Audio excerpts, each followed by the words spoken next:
So some days I'm really on it. I can get everything done on my to-do list. I am a bundle of energy, super productive. And then there are other days, like today, where everything I try to do gets interrupted. I can't finish a project. It feels like there's chaos going on all around me. And I just can't seem to get it together. But there are a few things that I do every day that help me feel like I have my life together, even when it kind of doesn't feel like that and everything around me is chaotic. Now, to be fair, these things that I do every day, they're not rocket science, they're not huge things, and they're not going to save the world. But it feels like if you can just get in one or two small wins a day, then at least you know in the back of your mind, I got something done. Even when the world is burning down around you, you can just say, hey, I did this. I have this win to show for today. So I'm going to share those things that make me feel like I have my life together, and maybe they will help you as well. These are in no particular order. Okay, the first one is, and don't yell at me about this one because I know you've heard it before, but it is true. It's make your bed every day. I'm serious. I know that people yell about this all the time, but I'm a big proponent of making your bed every day. So if you're a person that has not tried this, I would encourage you to try it. Just try it for a week and see how you feel. I used to be a person that never made the bed. I didn't care about it. I just wanted to wake up and get on to doing whatever it was that I had to do. And I did not care about a bed being made. It's just not that important in the grand scheme of things, right?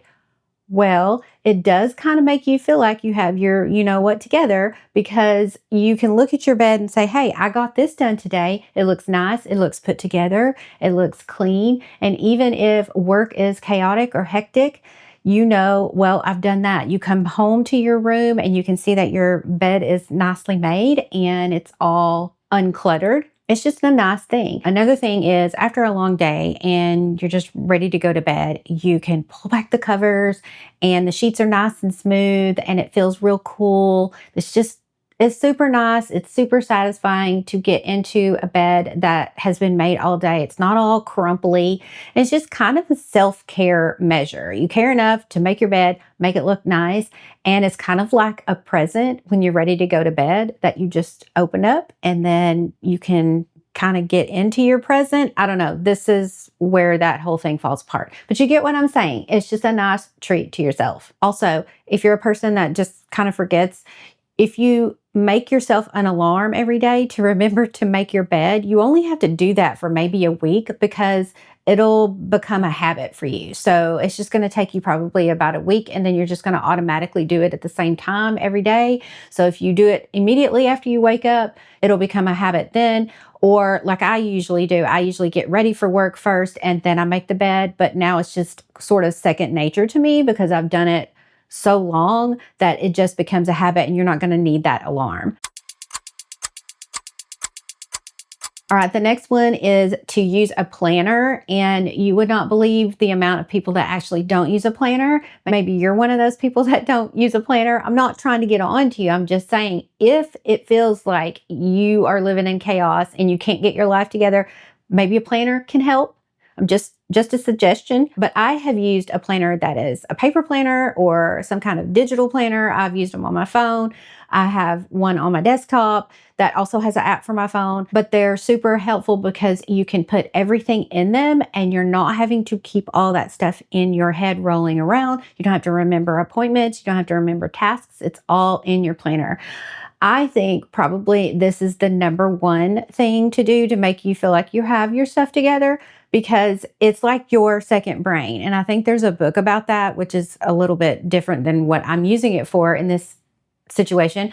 But what I'm saying is get the stuff out of your brain, your working brain, because you're having to do other things. Put it down in your planner. Even if it's on your phone, you can use your phone too. It doesn't have to be like a paper planner, but it can if you want it to be. But get it out of your head, put it into your planner, and then it's all there. You're not rolling it around in your head. You can always go back to that. You look every day. Do I have an appointment today? Do I have an appointment this week?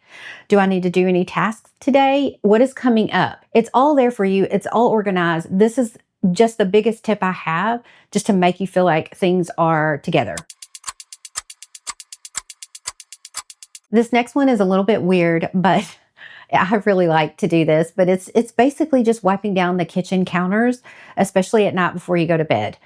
I don't know why, but it just makes me feel like everything's together, even if there are some dishes that are left in the sink, and we try to get them all up every day. But life happens. Sometimes we don't do that. But if the counters are clean, it's kind of nice to get up in the morning and you go make your coffee or your drink of choice in the morning, and your counters are clean. It doesn't look messy. It's not chaotic in the kitchen. And I will do this multiple times throughout the day. So even at lunchtime, I will go in there and wipe the counters down, but it's just a nice feeling. Even if you don't have time to do any kind of deep cleaning, it's just nice to wipe your counters down, and then they just kind of look sparkling and shiny and clean, and it just makes you feel good.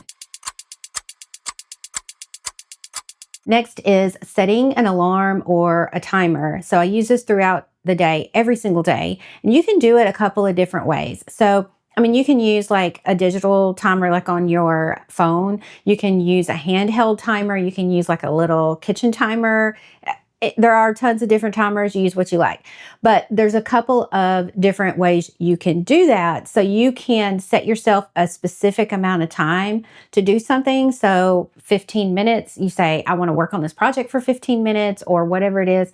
You can just set 15 minutes to work on it. And then 15 minutes has gone by, and you can switch to another task if you need to. You can also set it like a stopwatch. So let's say you just want to find out how long it's taking you to do something. You can set it as a stopwatch, or maybe you want to do something super quick to see if you can beat your last record of when you did that, So that's also another way. You can sort of gamify it to trick your mind into getting things done. Now, you don't want to try to do things like this that you really need to concentrate on a lot. So if it's like deep work, you probably don't want to rush yourself. But if you are a person that has trouble finishing tasks, sometimes it's kind of helpful. It's like a friend there. It's an accountability buddy right there sitting on your desk. And it's going to tell you if you're not getting your task done, because it's going to ring and then you're going to be like, I didn't get that task done, and the time is gone. So at least it's kind of telling you, hey, maybe you should try again.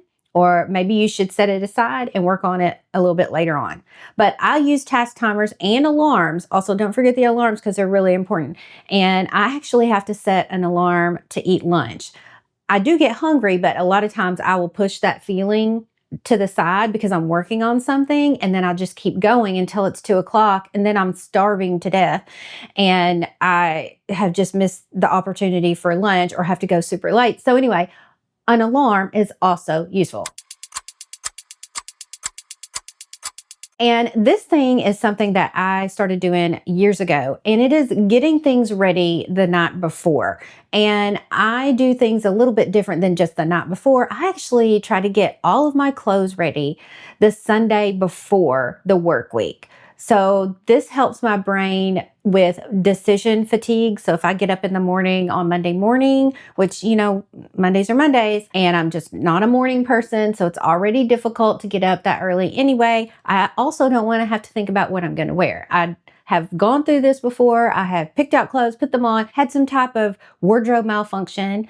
And then, I panic because I'm already either running late or just on time, and I don't have any extra time to be picking out anything else to wear. So I have remedied this, and I pick out everything on Sunday night, and I put them in my closet, and I actually put them in like the order I think I'm going to wear them. That does not mean that I don't change my mind, because I change my mind at least on one day a week. It's just the way my mind works.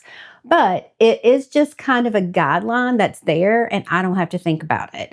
And you can also do this just the night before if you don't want to do it like for the whole work week on a Sunday. You don't have to do that. You can just do it the night before if that's what you want to do. But to me, I was just like, let's get it all done on the Sunday before, and then I don't have to think about it at all during the week, because there are other things that I want to be doing, like making videos or whatever it is on weeknights, and I just don't want to mess with it. Also, you can prepare your water bottle, or, get your coffee stuff all set up. Make sure that your coffee mug is all clean. And sometimes when I wasn't working a work at home job and I was working outside of the house, I would even prepare my lunch the night before, because like I said, I'm not a morning person. I do not want to get up any any earlier than I already get up. So I don't want to mess with having to make my lunch and everything like that. Because if I have to deal with that in the morning, I'm just not going to do it. I'm just going to throw some crackers and cheese in a bag, which is also kind of a good lunch, frankly. But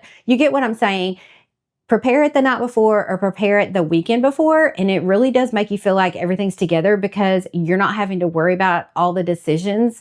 And you just get up in the morning, you're like, hey, everything's ready. I'm good to go. It doesn't feel as chaotic. It's just really nice. None of these things are super life-changing, but all of them, and especially all of them stacked up like that, using all of these, it really does make your life easier, and it will make you feel like, in my opinion, because it has done this for me, it makes you feel like you have your stuff together. And even when things go wrong, because they will go wrong, this is how life is. This is how it goes. But at least you have those things to say to yourself, hey, I have done these things for the day. I have these other sort of tips and tricks to kind of keep me on track. And we will start again tomorrow and see how it goes tomorrow. The thing is, even though these aren't life-changing, they do kind of make you feel at least semi-functional. It's just kind of a base to work off of. Okay, so I hope that maybe that was helpful. I don't know. Maybe you have your own ideas and little things that you do every day to make you feel like you have your life together. I would love to hear about them in the comments below. And I will see you in the next video. Bye.